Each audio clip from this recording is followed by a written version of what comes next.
Hey guys, how's it going? Hi, Timothy. Jason? Hey, how's it going? It's good to see you guys again. Yeah, here we are for episode number 6. Can you guys believe we've been doing this for 6 weeks already? I know, what, 6 is the number of completion? Is that right, or am I full of shit? It's also the number of success and material success as well. So we are Killing it. we're in the zone. Yes. So it's good to see you guys again. Thank you so much for being here. And okay, so Thomas, we picked this one out for you. We thought this one would get you a little tickled. It's from July 24th of 2021. And it reads, SpaceX will launch NASA's new alien hunting mission to a specific moon. SpaceX has been awarded the launch contract for a NASA mission that's main objective is to hunt for alien life on a faraway moon. NASA's Europa Clipper mission objective is to find sources of life on a distant moon within our solar system, and SpaceX will be the one to launch it. On Friday, NASA announced that it has confirmed the launch date for its upcoming Europa Clipper mission and that SpaceX has been awarded a $178 million launch contract. NASA's objective is to fly past a Jupiter moon named Europa 45 times, and with each pass, observe it for any signs of alien life. NASA will get as far down as 16 miles from the moon's surface as NASA researchers believe that the moon could have a global ocean that may host alien life. Octopus. NASA has awarded SpaceX a $178 million launch contract in October 2024. Europa Clipper will be carried off Earth aboard SpaceX's Falcon Heavy rocket. They flying over you right now with the rockets, Timony? Can you guys hear that? Yeah, sorry. It's all good. It's really loud. Okay, sorry. Okay, Europa's Clipper objective is to gather data on the ocean so researchers can find out how salty it is and its depth. If you're interested in reading more about the story, click the link and we'll make sure you guys have all of that. So it's kind of a short article, but Jason and I thought it was interesting just with the octopus overlords and Well, that's everything like going on in space right now. that's all my Christmases in one right there. Yeah. I mean, it's all there, isn't it? I mean, Arthur C. Clarke in the end of 2001: A Space Odyssey, all these worlds are yours except Europa. So where does SpaceX go? Europa? And Europa, when he wrote that, no one had any idea that it was an icy moon with a vast. So it was basically a frozen spherical ocean, from what they can tell. Now, I've long believed that there was some kind of extraterrestrial link to the octopus not being like any of the cephalopods or anything on this earth. It's totally unique. It's an alien species in every way. And of course, being highly intelligent and there's more ocean than there is land, they're probably the rulers of this planet. We just don't know it yet because they're in a different realm. But a theory I had a few years ago was that there could have been expulsions of volcanoes on the inner core of Europa that would blast themselves out through the ice, and that's been actually shown to be true. And as these geysers of cold water from below, well, they're actually warm because we kept warm by inner thermals, throw themselves out into space. Hypothetically, if there were octopuses living under the ice in Europa, they would be instantly flash frozen the minute the water or the liquid, whatever the liquid is, hits space. And therefore, they are basically spaceships with the octopus in cryogenic state. And then they come to Earth and they melt in our upper atmosphere or land as giant ice blocks in the sea. And that's how they got here. They actually flew here. They actually had a better propulsion system than we've developed in Earth since the 90s. I know we're still putting bombs under people's asses and blowing them into space. They seem to have the octopus even has a better space program than we have. And again, the octopus consciousness has been floating around for years, like since Lovecraft and all that stuff, the cosmic octopus. I got a very interesting email today from a Reiki practitioner, take that any way you want, who was telling me that people who've been getting the Needlecraft have an octopus-like creature living at the base of their spine, energetically. So I don't know what's going on. I mean, I'm ready for anything at this point. But the octopus, as far as I'm concerned, is an extraterrestrial creature.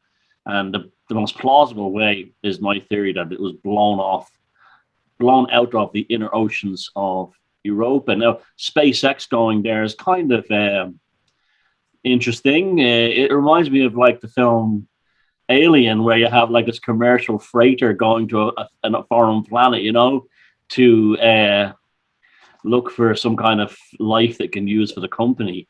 And so it's kind of, once again, between 2001 AD and the Alien movie and the Prometheus to a certain extent, art, image, well, sci-fi, and then, of course, the whole Lovecraft mythos, sci-fi generates reality, That it does. What do you I would think, hope. Jason? I was hoping maybe somebody could do some Geiger style art of these of the octopuses. That'd be really cool. I was just imagining that when we're talking about extraterrestrial octopuses, octopi, and then octopuses living under the surface of Uranus. But that kept coming to mind when we were talking about this. But no, this is really interesting, and the whole idea that spacefaring life originating from an underwater source. This idea that if you think of the interplanetary, interstellar space as more of an ocean than you would think of the sky necessarily, because I think the sky, we think of it one way, but the sky is controlled, by the effects of gravity. But out in space, I would imagine it's more of a an ocean-like thing, just like Thomas, you were talking about the critters that they saw on the space shuttle mission, where there's like these things floating around that are like somewhere between a mushroom and some kind of like cephalopod or something. And it's just like, it looks like a mushroom or a flower or something. yeah. And the guy in the space shuttle going, "We have some interference." No, you have fucking animals. Yeah, aliens. Yeah. As long as they didn't land. Yeah. Is it the moon card in the tarot where it has the thing coming out of the water? Yeah, it represents the subconscious. That's another thing that's very exciting about this. Now, SpaceX, I wish it was a public mission. I wish it was someone like NASA that was going, or the European Space Agency who would do it for science. But again, this is the world we live in. It will change everything if they discover that there's actual living animals, especially did the octopuses create life on this earth, because they're spectacularly ancient. They were basically some of the oldest things on this planet. Did they start the evolutionary process here? And when they talk about our ancestors coming out of the ocean, was it the oceans of this world or the oceans of Europa? Yeah, and there's that whole idea too with the U.S. Navy being in control of the field of the mind, because the field of the mind is considered an aquatic thing by nature. So that idea that consciousness and water have always been kind of used together in the same symbolic language. That if consciousness with the mind originates from beneath the surface, that's where if sentient light, if sentient spiritual life originated on a planet, perhaps it comes out of the water, not in a way of like, man coming out of, originating from single cellular organisms, the Darwinian kind of way, but the actual spiritual dimension of it, us as living beings, was the universe seeded by some kind of consciousness or life form that arrives from elsewhere in, if these, like Thomas, you're saying that their bodies are better designed for or better vessels for interplanetary transportation than strapping our ass onto a rocket. But even then, you just got to wonder, was Parsons dreaming of, did he eat some octopus and have a dream about this, when he was dreaming about going to the moon? Did he have, some kind of connection, psychedelic connection, or psychic connection, not psychedelic, psychic, maybe psychedelic, but some kind of psychic connection with that consciousness that dwells beneath, him being there at the Devil's Gate Dam, and there being pent up water that's being held back right there at the Arroyo Seco. And, just the idea that maybe he was tapping into some kind of extraterrestrial consciousness that says, get off the planet and find a way to do it a similar way that the octopuses and the spacefaring, because consciousness has to, or a spiritual being has to have a body, whether it's a physical meat body. Was it the Dogon who have their mythology, and wasn't it like it was the dolphins or something like that? That what the imagery of whatever they were speaking with fish looked like people. dolphins. Fish people. Fish people. Okay, and they knew Sirius was a binary star. I mean, no one, they shouldn't have known, but they were correct. Even in its orbit, they drew it perfectly. Also, space is under international treaties. Space is covered under maritime law, which is also interesting. So you can, as soon as you exit the Earth's atmosphere, you can gamble illegally, or legally you can gamble. So there we go. Douglas Adams. That's what they're doing up there. Douglas Adams, the nightclub at the end of the universe, and there was also an episode of Blake 7 where they had this like this gambling place in deep space where you could even bet your own life and things like that. The stakes were unlimited. So it's maritime law up there. So it's just funny, you know. And even my idea about interdimensional space or interdimensional body pirates, it's just that idea of it being pirates rather than thieves or car thefts. Yeah. You know, it's got that nautical undertone to it. You know, I could have said carjackers or gangsters or something, but pirates is what came to mind. Make space romantic again. Yar. Make space. Got better. Make space swashbuckling again. Yeah, swashbuckling. I know we really so now we have to get shirts made because that's too good. Swashbuckle space again, or make space. Make space. And then I was thinking, Thomas, you're talking about. Comments, man. Yeah, Thomas, you're talking about rather than having Elon Musk's creepy ass sending up transportation stuff. If it were something scientific, I'm wondering if the United States Space Force is going to be closer to our golden era NASA than our current NASA is, because the current NASA, as we've talked about, is an entirely separate entity, is just very different organization than the original NASA. And I just wonder as we go forward into 2020 and beyond, we'll just call it, as things change, and we're in a new world now that started circa February, March of 2020, going forward with the Space Force that Donald Trump created. I do wonder if that's going to be closer to the swashbuckling, bravado, masculine type of space cowboys that we saw with some of the astronauts in the Apollo era, the Gemini era, where these were beer drinking, womanizing, swashbuckling American space cowboys, or space pirates that or the space marines of the Warhammer mythos, which is pretty much a horrible existence.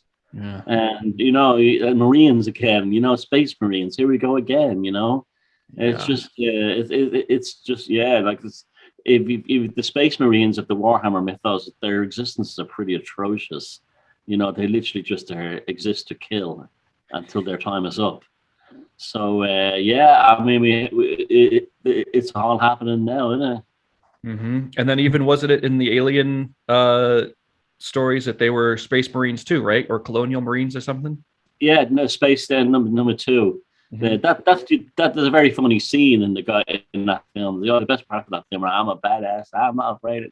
I got this guy's name. It was just, he should have won the Oscar for this complete assholes Marine, I'm afraid of nothing, Oh, that's how Marines are. Yeah. There's that scene where they're waking up, getting out of their pods in the morning, talking about another day in the Marine Corps. It's like, oh yeah, that's the Marine Corps I knew. There's the camaraderie that exists between Marines is different than any other branch of the military. And any of you here that are watching this that have been in the U.S. Marines can attest to that there's just a brotherhood there that doesn't exist anywhere. And people will say, the Marine Corps is not a branch, it's a fucking cult. But yeah, so anyway, Thomas, we thought you'd really like this one. I love that one. That's a great one to start with, and that'll keep me very happy for the rest of the week. Great. Well, then you're gonna like this one too. So with more nautical type themes, and really quickly, I just want to say, I don't know if you guys could hear it too much when I had to pause for a second. It only happens when I come out here to sit and record this, but every time I do, there's a U.S. Navy airplane that flies literally right over my head, and they were particularly low just now, and that's why that was so loud. Navy Marine again. Here we go. Yeah. Sinks and flying. So this one's from February of this year, and it says the U.S. Navy controls inventions that claim to change the fabric of reality. Inventions with revolutionary potential made by a mysterious aerospace engineer for the US Navy comes to light. The US Navy controls patents for some futuristic and outlandish technologies, some of which, dubbed the UFO patents, came to light recently. Of particular note are inventions by the somewhat mysterious Dr. Salvatore Cesar Paz, whose tech claims to be able to engineer reality. His slate of highly ambitious, borderline sci-fi designs meant for use by the US government range from gravitational wave generators and compact fusion reactors to next-gen hybrid aerospace underwater crafts with revolutionary propulsion systems and beyond. Of course, the existence of patents does not mean these technologies have actually been created, but there is evidence that some demonstrations of operability have been successfully carried out. As investigated and reported by the War Zone, a possible reason why some of the patents may have been taken on by the Navy is that the Chinese military may also be developing similar advanced gadgets. Among the doctor's patents are designs approved in 2018 for an aerospace underwater craft of incredible speed and maneuverability. This cone-shaped vehicle can potentially fly just as well anywhere it may be, whether air, water, or space, without leaving any heat signatures. It can achieve this by creating a quantum vacuum around itself with a very dense polarized energy field. This vacuum would allow it to repel any molecule the craft comes in contact with, no matter the medium. Manipulating quantum field fluctuations in the local vacuum energy state would help reduce the craft's inertia. The polarized vacuum would dramatically decrease any elemental resistance and lead to extreme speeds. Not only that, if the vacuum creating technology can be engineered, we'd also be able to engineer the fabric of our reality at the most fundamental level. This would lead to major advancements in aerospace propulsion and generating power, not to mention other reality-changing outcomes that come to mind. Among his other patents are inventions that stem from similar thinking, outlining pieces of technology necessary to make his creations come to fruition. His paper presented in 2019, titled Room Temperature Superconducting System for Use on a Hybrid Aerospace Undersea Craft, proposes a system that can achieve superconductivity at room temperatures. This would become a highly disruptive technology capable of a total paradigm change in science and technology. Another invention devised by him is an electromagnetic field generator that could generate an impenetrable defense shield to sea and land, as well as space-based military and civilian assets. This shield could protect from threats like anti-ship ballistic missiles, cruise missiles that evade radar, coronal mass ejections, military satellites, and even asteroids. Some more of his ideas center around the phenomenon he dubbed the Pius effect. He referred to it in his writings as the controlled motion of electrically charged matter from solid to plasma via accelerated spin and/or accelerated vibration under rapid yet smooth acceleration, deacceleration, acceleration transients. In less jargon-heavy terms, Pius claims to have figured out how to spin electromagnetic fields in order to contain a fusion reaction, an accomplishment that would lead to a tremendous change in power consumption and an abundance of energy. This is real interesting, especially with what we were just talking about with space travel and the kind of, interplanetary octopus travel there, that we're getting closer to a different type of propulsion rather than jet propulsion at this point. And I think Cliff High's been talking about this recently with his Boscovich experiments. He's reading that author. I forgot what the first name of him is, but Boscovich, I think he's Russian, and playing around with magnets and magnetic fields in this same kind of way. But again, with the Navy playing around with magnetism, and we've been talking about MK Ultra and Project Monarch and all the mind control stuff through magnetism. It's interesting to see that there is and has been so much research into the other uses of magnetism besides just the basic attraction of sticking a couple things together, of using it as some kind of soft or hard adhesive, but creating magnetic fields and how we can use them beyond just microphones and speakers in everyday technology, with being able to, it sounds like what they're trying to do is using that magnetic field to propel something by working against the molecules that are around it, it sounds like. And that's how they can achieve really quick jolting motions of things by literally using the ions in the air or the molecules in the air around something as a opposing or a similar magnetic field to propel. Did you guys ever see the movie The Core? No. So you should watch it. It's a really interesting concept. So basically, in the movie, the iron core in the middle of the Earth stops spinning, and so the gravitational magnetic fields around the Earth stop, right? And so like birds are falling out the sky, planes are crashing, there's no communication. So this group of like highly advanced quantum mechanics, and they create a spacecraft or an underground craft that sounds almost it's conal shaped, and it's able to get through all of the different layers of the Earth, and so that they can get to the middle of the core where they're going to set off a nuclear reaction that's supposedly going to jumpstart the Earth's core again. But to get through all of those layers, they come up with something that disperses, like what they're saying, all of the molecules away from them, so they can just go right through all the several different layers. So that movie was just coming to mind as I was reading that. It's one you guys should watch. Yeah. Well, gravity is still such a mystery. They have you believing it's like it's not, but gravity is a tremendous mystery within theoretical physics. Even things like, well, we know it's real, and we can measure it, even in things in terms of like the atomic weights of gases. So you have like ozone that floats up real high, and radon that ends up in your basement. That's why you don't need a pressurized containment in the atmosphere. It's actually held in by gravity. And that's why the lighter gases float and the heavier gases sink. And so we've got some very good, understanding of it that way. But in terms of what it actually is still an enormous mystery. This is a concept of the gravitons, the actual kind of a subatomic particle that's responsible for gravity. Now, if they could crack that, and you have what you know as gravity on this planet, if you could create the anti-gravity, all you have then you fly off into space. That would be propulsion without propulsion. What Jason is describing there is like a maglev without the track, where instead of it needing and this is probably how it's going to work, if it can work and is not complete bollocks. You called it a what? A maglev? A maglev. They're those trains that run. Oh yeah. They float. And roller coasters do that too. There's one in Germany, and there's a couple of commercial ones around the world. There's a few in China and one in Germany. And the magnets lift it up and it floats.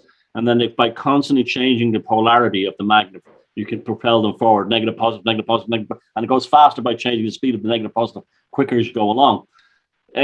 What Jason and what they seem to be describing is that concept of maglev without the actual track with the magnets in it, or the metal in it, the polarity in it. So they could actually take subatomic particles around this object, a lot like the Land Cruiser in Star Wars. Yeah. And you repel the local subatomic field in whatever direction you want to go. Now, theoretically, it sounds very simple, except we don't know what gravity is. So, it's to have a patent on these things was one thing, right? To actually make it into practice they can do things like they can basically defy gravity by floating objects in incredibly low temperatures, certain elements. But that's not practical for building large machines, although it gives you the stepping stones to get there, unless it's nothing to do with that. And it's a completely new way of using quantum mechanics and the underlying mysteries of the universe in order to do it. But I think that, I'd be surprised if they actually made a functioning machine within my lifetime or our lifetime. I think that's like, we're talking serious science fiction there. But then again, they might already have it. This is just their way of telling us they have it. We just don't know. And I bet that or they came across something, Vimana from a previous civilization cycle, and have finally figured out, oh, okay, that's how this technology works. I haven't been able to switch it on, so to speak, or some of the technology that might be hidden under the ice in Antarctica or something like that from a previous civilization cycle, and somehow either directly coming into contact with it, or in more of a Lovecraftian kind of way, kind of psychically coming into contact with it as it's thawing out of the ice. And if the ice caps are moving to a different part of the planet, and our current ice caps are melting and technology is becoming exposed, are people having some kind of psychic connection with, oh yeah, the last time we did this is how we did it. And I think that that's kind of some of the work that Cliff High and some of his patents are doing, is to actually work on an entirely new scientific paradigm that goes outside of the agreed upon acceptable funded paradigm that's there. And well, and I wonder too if because it seems that we only have these types of technologies in certain cycles. I wonder if it has to do with whatever magnetic fields are available on Earth in any given cycle, whether it's available to us or not. So right now we could be in a lull, right? Or maybe like waking up out of it. Or something but we haven't had the proper something from space or a part of space that would go through. Like there's the Great Pyramid of Giza. There's a lot of the interior structure. Some people speculate, well, that the only way that could have been built is the pyramid was built from top down. It's the only way you could actually get these certain things to slot in, and that there's a huge piece of a 500-ton stone above the king's chamber. There's no way you could get it other than dropping it in from the top, and you had sealed on the top. So how did they do that? They're building from the bottom up. Now, so like an outlandish theory would be that the capstone, which we don't have, was an anti-gravitational thing that flew up to the height of the top of the pyramid, and then they started building the stones outside gravity until they reached the ground. And that when you think about it, and that we don't know where is the capstone, we don't know where it is really, and what it was, and maybe that was the machine that allowed them to build the actual pyramid from the sky down. I always kind of thought too, that's a really interesting thought. I'd never thought about it like that before, but let's say they knew something about toning that we didn't know. If you had however many thousands of workers or slaves, whatever they were, and they all knew how to make a specific sound with their voices, and with that many people doing it all at one time, maybe the stones just Colin Wilson in one of his books, I think it was Faculty X, he talks about this power of, say, like you'd have an ancient shaman who would direct them in sonic sort of like performances that would lift stones. And that can be done. I used to, back in the day when I used to repair speakers, electronics and stuff, I could get a bass guitar speaker, and I could put a sheet of paper on top of it and put a brick on it and play the bottom E string on a bass guitar, and that brick lifted it. Just by now, if you put a tone through it, lifted it, but it was difficult to control. It would always fall to one side or the left. But if you put a sheet of paper underneath it, then connected to the diaphragm, and then the brick on the table, and then you play the boom boom boom boom on the bass, the bottom E on the bass, the brick literally hovered on the sheet of paper as a kind of a sonic, kind of a transporting diaphragm, So that could be, I've always thought that thing was a very plausible idea. And also that we have so many human abilities that have been suppressed. People talk about, or the mainstream scientists talk about junk DNA and parts of our brain that aren't being used. It's like, bullshit. We don't have junk DNA. We don't have parts of our brain that aren't, maybe they're not currently being used, but I imagine, like Timothy, like you're saying, some of these sonic technologies that can exist that I would imagine are terribly suppressed within our society, so that we don't even look at the stuff, but they can be developed so that we could potentially interface with some sort of technology that we created. Like Thomas, you were talking about the potential of a capstone type device that, is that what the Ark of the Covenant is? Is that what John Petrucci keeps underneath his wah pedal on his guitar? Well, doesn't it kind of come down to like which parts of our DNA and RNA are switched on or switched off? Yeah. Ooh, that's an interesting one. Why did the Vatican ban the devil's tritone? Yeah, right. What is about those three notes that scares the shit out of them? It's also interesting with the tritone. I got a keyboard to demonstrate.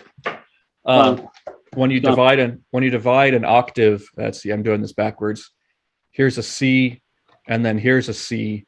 Right in the middle, seven semitones between the octave. It evenly divides the octave into two places. So that interval there of 7 semitones going from the tonic and splitting an octave perfectly in half. That's how you resolve.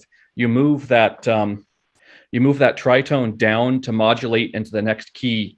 Or if you want to think about it, modulating into the next reality structure. I almost wonder, because if you have to 12 steps in a there's 11 steps. So then the 13th would be the last one, the transitional, and then the first to the next. Right. There's a great story when Black Sabbath were recording the song Black Sabbath, and Tony Iommi, the guitar player, played that riff down, and the producer, the engineer said to me, "No, that's a devil's tritone, the forbidden sequence of notes." And he did not have a clue about it; it just came naturally to him. But it does. It's funny that their career. It's almost like a magic spell because it's the first song on their first album that launched a career and launched heavy metal. So it was almost like they created a magical ritual with that tune, that using the devil's tritone. Also, for all of you music theory nerds out there, go listen to the Liber Velocity score, or go listen to Liber Velocity and tell me what the interval is in the Jack Parsons theme of the last two notes. Hint, hint, hint. I also think I used on the Velocity of Now thing. I think I used it in there somewhere accidentally. I'm trying to think. Probably. On the end of it, the last note, I think when it kicks off again, maybe I'm wrong. I don't remember. I'll listen to it afterwards. But yeah, I was drunk when I wrote that. One of my greatest moments when I was drunk was writing that piece of music. Hey, that's part of finding the muse sometimes, right? It's like the alcohol or the substance can attenuate, right? If we think of there being, consciousness as being a spectrum, or awareness, awakeness being a spectrum of, like, in our body, we've got this much, and all this stuff's going on over here with, our thoughts about everyday life and bodily considerations and sex and everything. And then a substance can come along like a low pass filter and roll off all those frequencies so that there's just you, or just the daemon, just whatever it is that you're focusing on, and all those bodily considerations have been attenuated and rolled off. So it's like, yeah, they are literally there at the second bottle of champagne and the Yamaha synthesizer, the drum machine going on. Yes. Oh, it's recorded. Good. Fuck that. That's also how the first sketch. Yeah, demon drink. Yeah, that's champagne. That's also how the first Liber Velocity sketch I sent you, Thomas, came. Except there's a secret part of it that I'm not going to disclose here on air. I'll tell you in person. But yeah, that interval, it showed up there in the Jack Parsons theme. If anybody goes back and listens to the last two notes, it's even in the first trailer. That's the Jack Parsons theme. If you go listen to the Liber Velocity trailer number 1, before the big explosion at the end, there's a C and an F sharp there, and anybody who knows what those two notes are, link it. Oh yeah, we will. So anyway, but yeah, I think that there is something the show where you get everything, even you get musical education. Exactly. Yeah. Yeah. Music theory on an esoteric level, because there is something to that tritone interval. If you go study music theory, there's the tritone resolution, and you resolve the tritone down a semitone to modulate in to the next key. So if you want to think of it that way, Jason, we'll stop this now. As your boss, I want you to make a documentary on that. Everybody wants you to make a documentary on that. Roger that. Everybody put a like if you want Jason to make a documentary.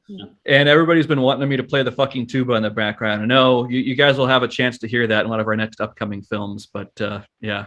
So yeah, the music stuff, it's in the works. But anyway, this whole concept though of sonic alchemy and sonic using. Save it for the documentary. Next story. Got it. Yeah. Okay. Okay, this one comes from July 21st of this year. It says, Dubai makes its own rain to tackle 122 degree Fahrenheit heat. Drones blast clouds with electrical charge to produce downpours. The United Arab Emirates is creating its own rain using drones that fly into clouds and unleash electrical charges to beat the sweltering 122 degrees Fahrenheit, which would be 50 degrees Celsius. The rain is formed using drone technology that gives clouds an electric shock to cajole them into clumping together and producing precipitation. The UAE is one of the most arid countries on Earth, and it hopes the technique could help to increase its meager annual rainfall. And it is working. Video footage released by the UAE's National Center of Meteorology, shows monsoon-like downpours across the country, which create a sheet of rain on the highway. They link a bunch of videos so you guys can watch those. Waterfalls are also seen on the side of the roads as drivers and SUVs struggle to navigate the torrential rain. Despite the country being in the middle of a summer heat wave where temperatures have soared above 122 degrees Fahrenheit. The center said the precipitation has been enhanced by a technique known as cloud seeding, and its purpose is to increase condensation in the hope that it might trigger a downpour. The UAE's cloud seeding operations are part of an ongoing $15 million mission to generate rain in the country, which ranks among the world's top 10 driest countries with an average rainfall of just 3 inches, 15 times less than what falls on an average year in the UK. More clouds. Yeah, well, I mean, the UAE, I was there a couple of years ago, and they're not joking about it being dry and arid. And you have this city that looks like the opening of Blade Runner in the middle of the desert next to the Red Sea, I think it is.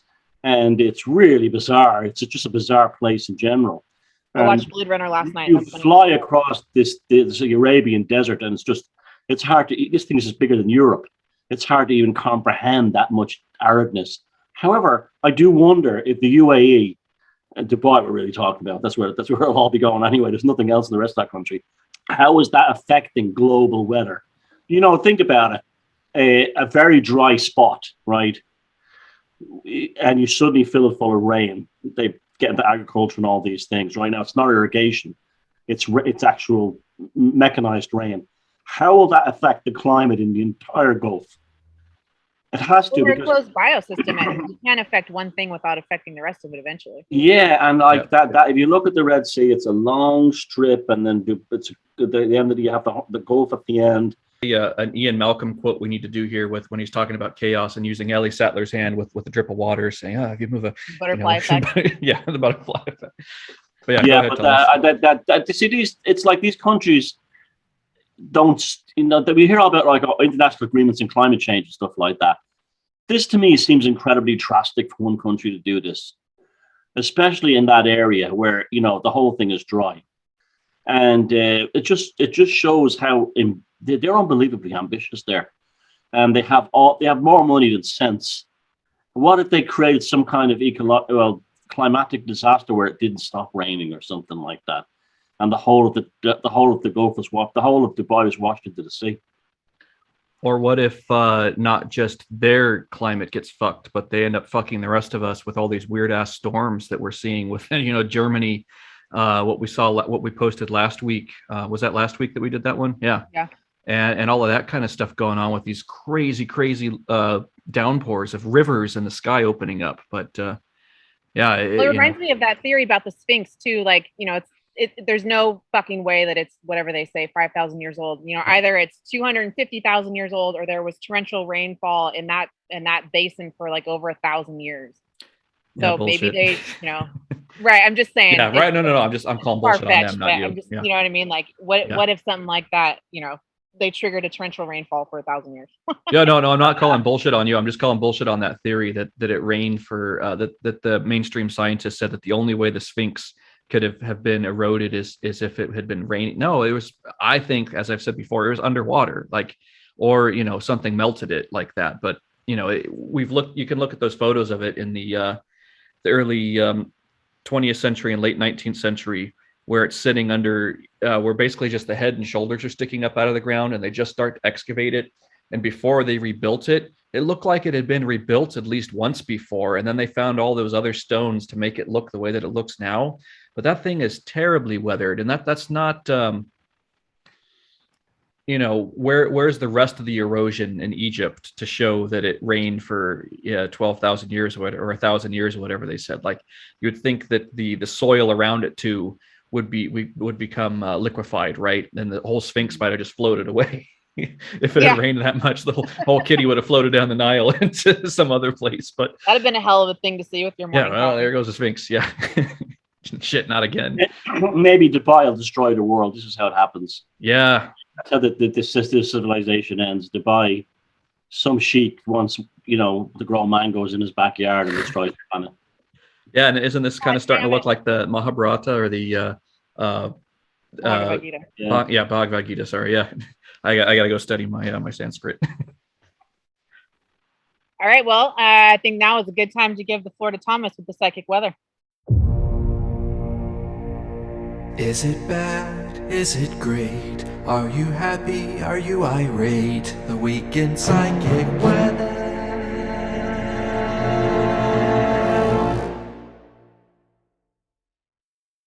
This is a pretty bad one. The psychic weather at the moment is not pleasant. There's a lot of darkness around. There's a lot of fear and confusion. And people are acting quite aggressive and pathological. I've noticed the confusion of recent months has now come to anger and frustration. I don't know whether this is due to anything cosmic or anything to do with the current situation in the world, but there's a sense of frustration, anger, and confusion is very much out there. They're still doing the same things, like suddenly stopping in the middle of the road and going down streets for no reason that you don't understand why. I saw an incredible episode of jaywalking today that I couldn't believe. Someone walked out like catatonic into 2 lanes of very fast moving traffic just outside Sligo town. And it was just shocking. I couldn't believe it. I was seeing it. They didn't once acknowledge that there was this massive traffic zooming past them on both lanes. And I've also noticed that there's a certain amount of anger in the air. Now we are coming into the middle of summer, and people do tend, when you have hot weather, to get irritated. And I don't like to do an isolated one by just what I know here, because I ask people around the world, what are they experiencing? And I also monitor social media. There's a lot of nastiness at the moment, and a lot of a sense of malice. So if anyone is going to knife you in the back or betray you, it'll probably be this week. And that's the week in psychic weather with me, Thomas Sheridan.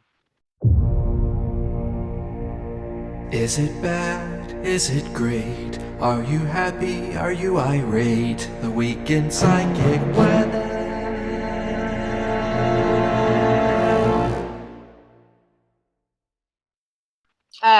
Yeah, actually, that reminds me of something I wanted to say too. I've noticed in the past week and a half, especially, at least in my area, from what I've seen directly, is people are slow to move, slow to get through the checkout, slow to drive, slow to walk. It's just like they're walking around with their head disconnected. It's been something I've noticed the past week and a half, really specifically. Yeah, absolutely. That's been going on for a while. I'm not going to jump into any. We let the viewers jump to the obvious conclusion with that one as we reach 80% Needlecraft. But I can definitely. I've seen the slug. I was in Dublin there where I grew up last week, and half of them walking around like this. It's really concerning. Their kinetic energy is gone. And it wasn't, and I was boiling hot, but it wasn't just a boiling hot. It was something else. We can let that ferment in the conspiratorium sphere. But yeah, I totally welcome people to take it that direction, because it's worth it. That's just as valid as anything else. Yeah. Blow it up in the comments, fam. And one last thing on that, we've been talking a lot about on the show about mind control and MK Ultra and all that, and we've been doing a little bit of research on this, and it just made me think. Somebody posted a comment, or I think it was a post that I made. Somebody made a comment on it, and it reminded me that the whole Rona restrictions and lockdowns that we've had in the last year or so, or last year and a half, is so similar to trauma-based mind control, where part of it is to isolate the individual away from society. And what have we experienced more than anything in the last year and a half is total isolation. No human contact. They scare the shit out of you, and then they isolate you. Exactly. Scare the shit out of you, give you a break, and then again. So they're making this rhythm, just like, if to entrance someone, you can entrance them by doing a repetitive motion or something. What's that called? Like looming, where you can loom a horse or like a herd of animals by doing a repetitive motion or something. And then lunging. I think it's lunging. Lunging, something, whatever it is. But you can do that, and then it's the same thing with trauma-based mind control. You put it on, you take it off. You put it on, you take it off. Reward, punishment, reward, punishment. And here we are, the oscillation. It's almost the end of summer, like you're saying, Thomas, and where it's like, Tim, and you were talking about, you turn on the news here in Washington, and all it is, the new this variant, the new that variant. You better, go get anal swabbed and whatever it is, and go get your new masks. But this whole thing of isolating people is so key. If all the MK Ultra stuff that's been declassified, that you can go look on the CIA's website, and part of it is isolating people. It's not conspiracy theory. It happens. It's not conspiracy theory. It's conspiracy fact. These are conspiracies. That's something that always bugs me, is people have linguistically messed that up and say that it's all conspiracy. Conspiracy and conspiracy theory are two separate things. Go make sure you define that term before you go use it. And but anyway, this whole idea of isolating people and then traumatizing taking away and putting it back on. It's just, the whole planet is being MK Ultra or being trauma-based mind controlled right now, whatever you want to call it, clockwork oranged. That gave me chills. Yeah. I was hanging out again with John Waters on Saturday, and he was telling me he's been watching a lot of the things with the hypnotism and stage hypnotism, and what they're doing in the media is exactly the same thing. He sent me a link to a video, which I'll post in the below, of this Scottish guy who was a professional stage hypnotist who actually breaks down the whole Rona propaganda and shows it's basically one colossal stage magician show. Yeah, that's creepy to think about. But and just like anything else, some people are more susceptible to them. Look, I can't be hypnotized. I've gone to lots of magician shows that no one has been ever able to hypnotize me, and that's probably why we've escaped it. We're not hypnotized, and there's also been a lot of stuff to show that people who have at an advanced educational degrees, master's, PhD level, are very easy to hypnotize and very easy to brainwash, because they literally have done nothing. Their entire life to that point has been done nothing but obedience to authority figures. Yeah. And that's the total premise there behind trauma-based mind control, is you isolate someone and you give them an authority figure to look up to justify their existence. And whether that's an actual physical authority figure, an actual person, or if it's an establishment or their degrees or whatever they hang their colors on there, they use that to justify their existence. And I'll put that's it's well worth the hour of your time, even though the quality is not the best. It's still worth watching. A Scottish stage magician, and he just breaks it down. The whole Rona thing, the propaganda is basically a gigantic stage hypnotist show. Yeah, definitely link that. I want to see that. Yeah. Okay, I found this one, and I thought it was just a really cool mystery. So this was published July 16th, 2021. It says, Mystery at Skeleton Lake continues to puzzle and enthrall. Tucked far up in the freezing snow-covered mountain ranges of the Himalayas at the dizzying height of more than 15,700 feet above sea level is Rupkund Lake, a small body of water. At roughly 130 feet or 40 meters in diameter, the lake is less than the width of a football field. But the little lake has a big reputation. It's where the mystery of the dead is still very much alive. The body of water, commonly known as Skeleton Lake, is the final resting place for what scientists estimate to be 500 to 800 sets of human remains. It's a mysterious lake where hundreds of people meet death, and the icy Himalayas continue to preserve their remains. If you read about it or try to imagine it, I think that's when it feels very spooky. Journalist Nalima Vayangi told AccuWeather from her home in Kathmandu, Nepal, that 500 to 800 skeletons are lying abandoned in the mountains deep in the Himalayas. It just feeds the imagination. In 1942, an Indian forest official discovered the skeletal remains scattered in and around the lake. He reported the strange discovery, but it wasn't made public until the late 1950s. As National Geographic reported, in the 1950s, one explorer described the site to an Indian radio station as a ghastly scene that made us catch our breath. It was initially believed that the skeletons were Japanese soldiers or Tibetan traders who died due to an epidemic or from exposure to the unforgiving elements. However, forensic analysis in 2004 revealed unhealed injuries on several skulls that led scientists to conclude that a group of Indian pilgrims, both men and women, assisted by local porters from the region, were struck by giant hail at Rupkund in a single event in the 9th century. As Nalima wrote for the BBC, they were believed to have been on a revered once-in-a-12-year Hindu pilgrimage called the Nanda Devi, an ancient tradition that continues to this day. Rupkund is on the way to Homkund, the final destination of this arduous foot journey. The theory was plausible at the time. The group comprised both men and women of various ages, which ruled out the possibility that the remains belonged to soldiers. But from a meteorological perspective, killer hail is an unlikely culprit due to the high altitude of the lake. At such high elevation, there seems not to be enough heat or moisture to breed the killer hail.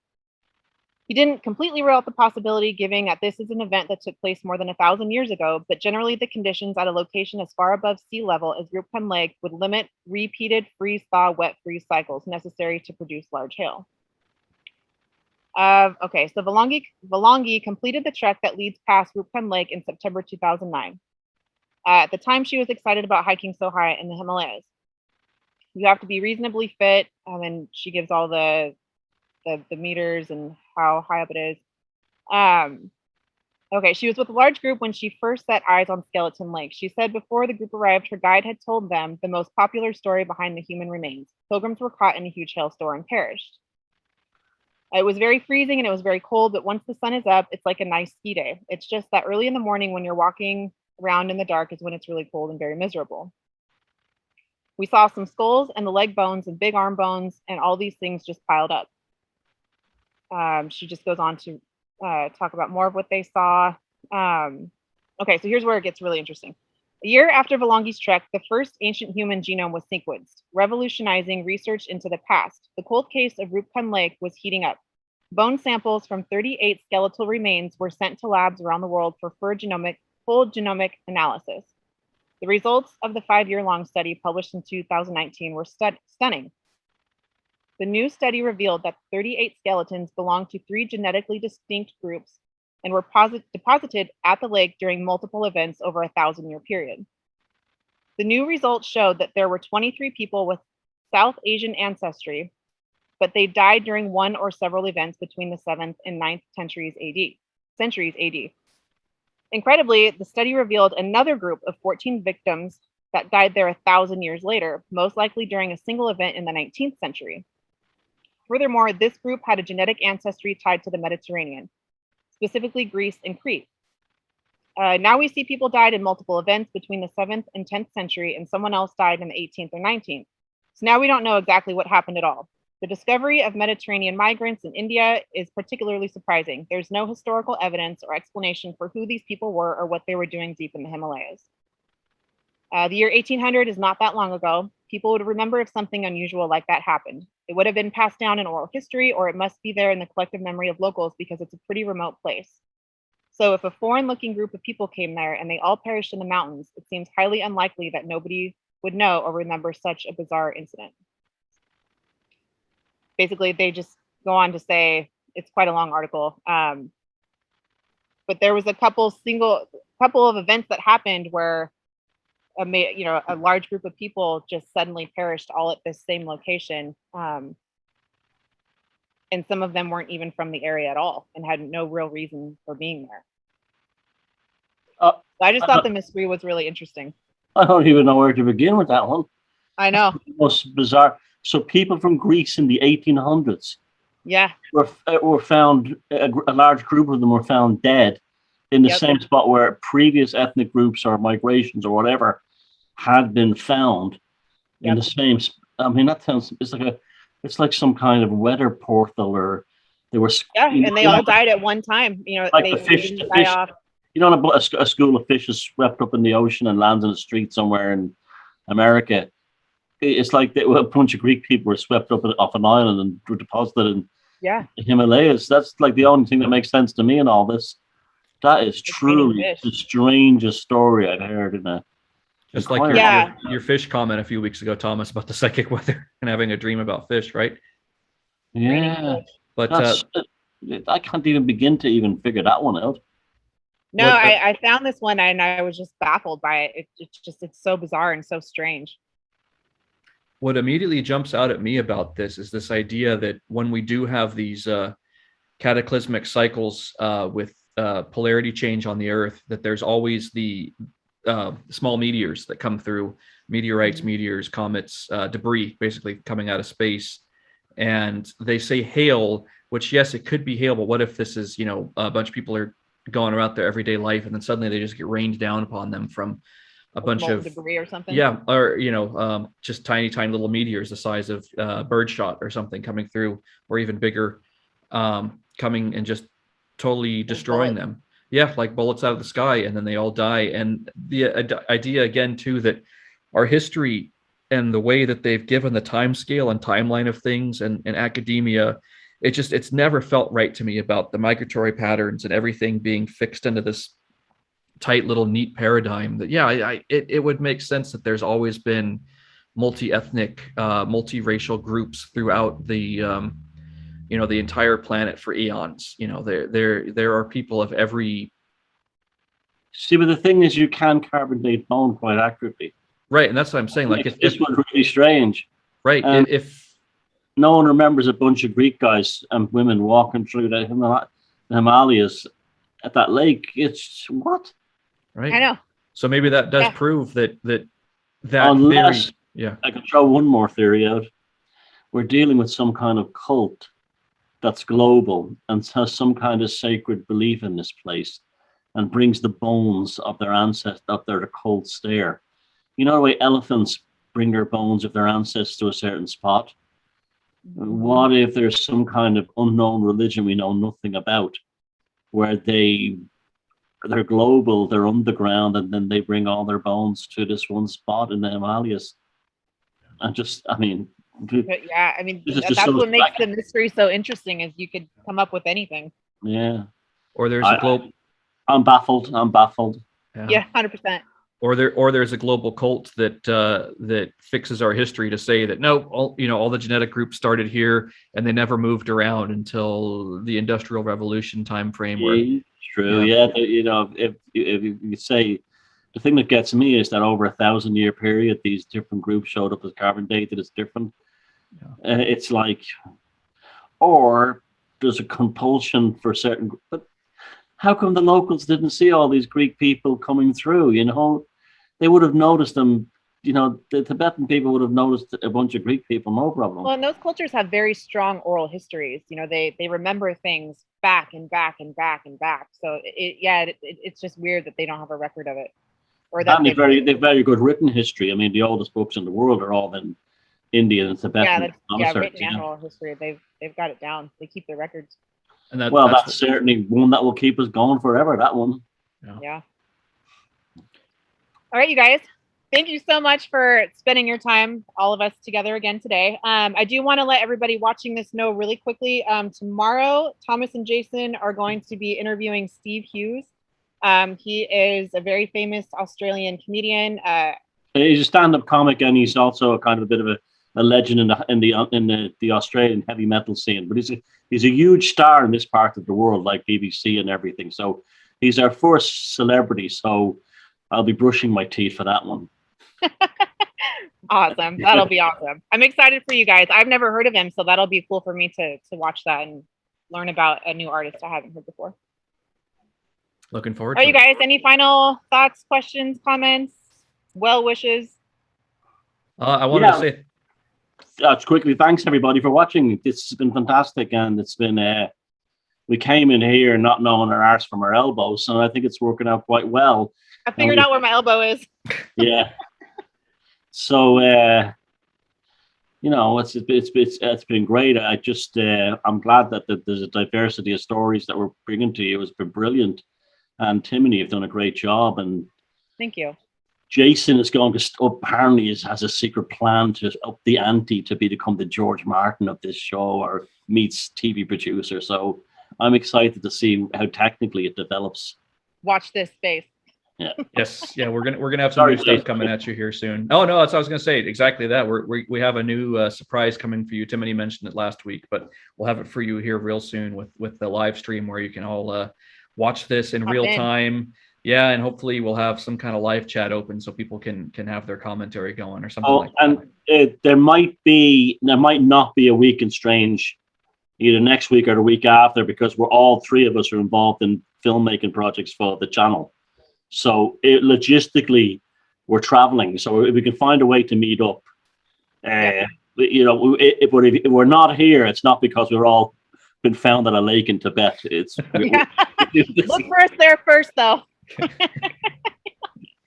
If we're not back in 2 weeks, look for us at Skeleton Lake. All right, you guys. Much appreciation. Thank you all so much for your time. Always wonderful to spend my time with you guys.